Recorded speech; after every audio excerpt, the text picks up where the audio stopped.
قوم لوط جنہوں نے ایسی برائی کو ایجاد کیا جو ان سے پہلے دنیا میں کسی قوم نے نہ کیا تھا۔ ایسی بدکاری جس کی مثال تاریخ میں کہیں نہیں ملتی۔ اس قوم نے ایسا کیا کام کیا تھا اور ان کا کیا انجام ہوا؟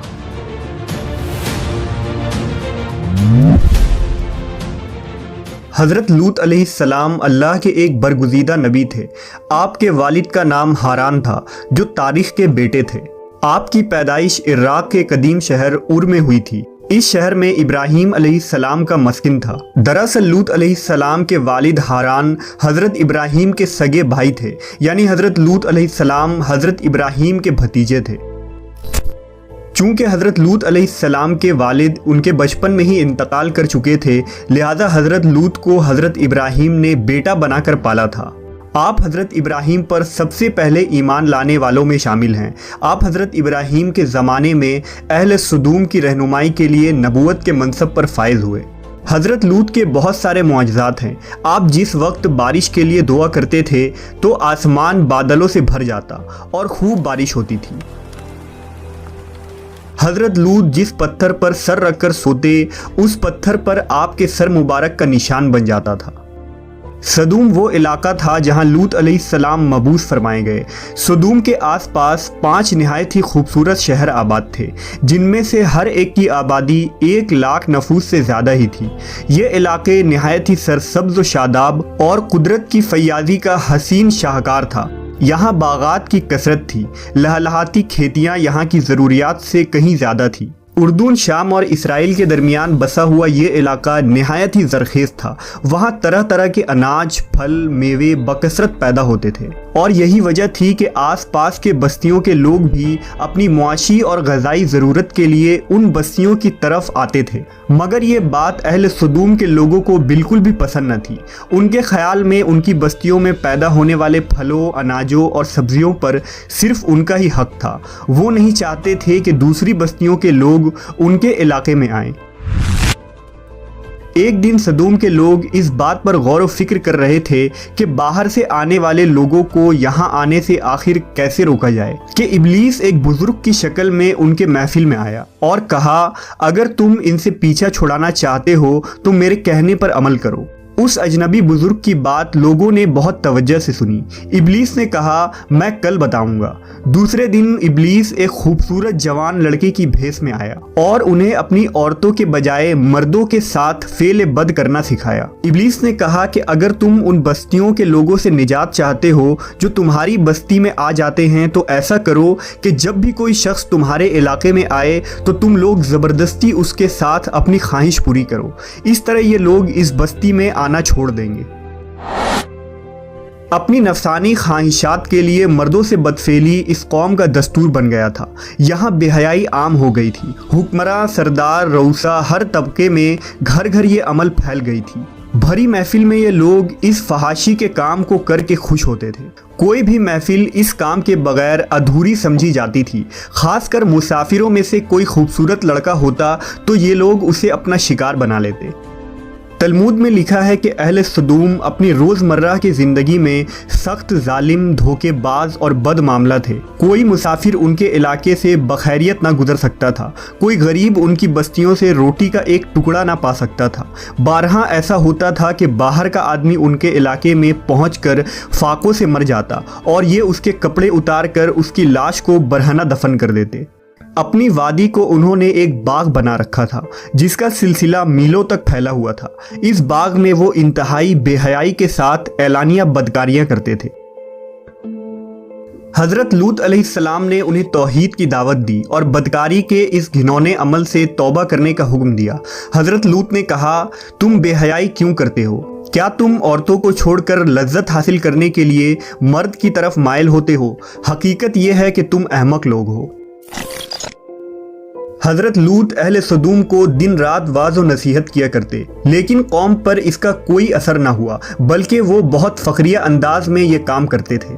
انہیں حضرت لوط کا سمجھانا بھی برا لگتا تھا، لہٰذا انہوں نے صاف صاف کہہ دیا کہ اگر تم ہمیں اسی طرح برا کہتے رہے اور ہمارے کاموں میں مداخلت کرتے رہے تو ہم تمہیں اپنے شہر سے نکال دیں گے۔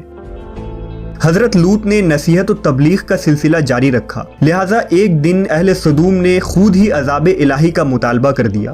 اللہ تعالیٰ نے اب تک ان کے اس بدترین فحاشی اور بدکاری کے باوجود ڈھیل دے رکھی تھی، لیکن جب انہوں نے حضرت لوط سے ایک دن کہا کہ اگر تم سچے ہو تو ہم پر عذاب لے آؤ، لہٰذا ان پر عذاب الہی کا فیصلہ ہو گیا۔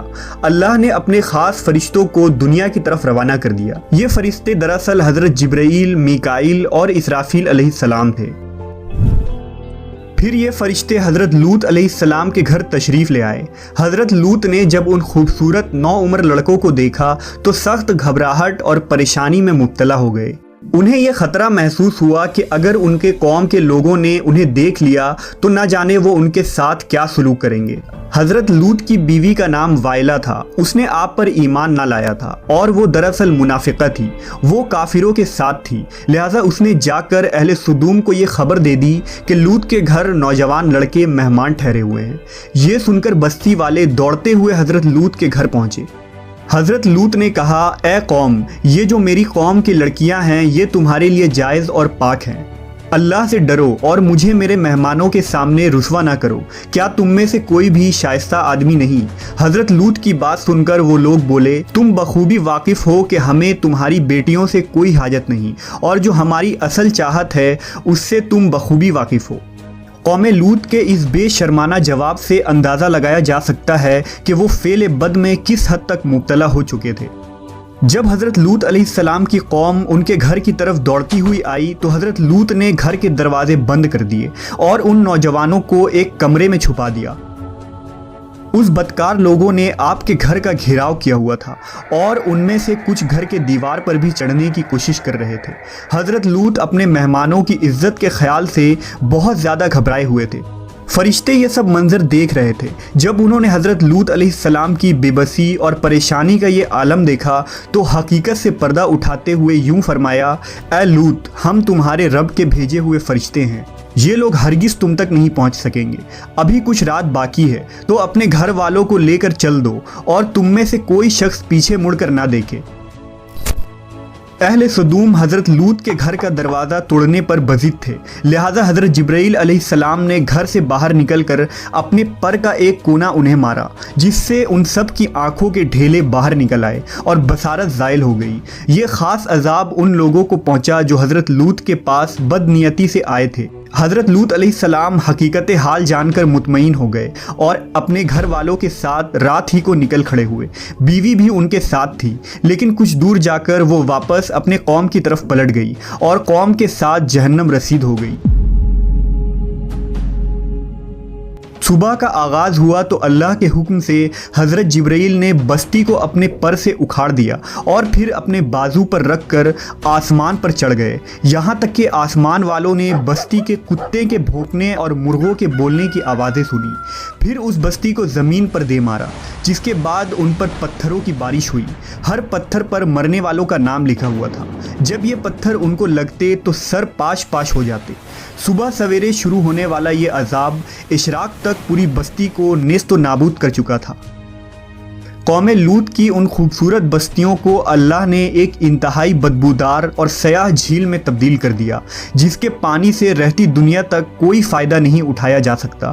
سمندر کے اس خاص حصے میں کوئی جاندار، مچھلی، میڈک وغیرہ زندہ نہیں رہ سکتے، اس لیے اسے ڈیڈ سی یعنی بحر مردار کہا جاتا ہے، جو اسرائیل اور اردن کے درمیان واقع ہے۔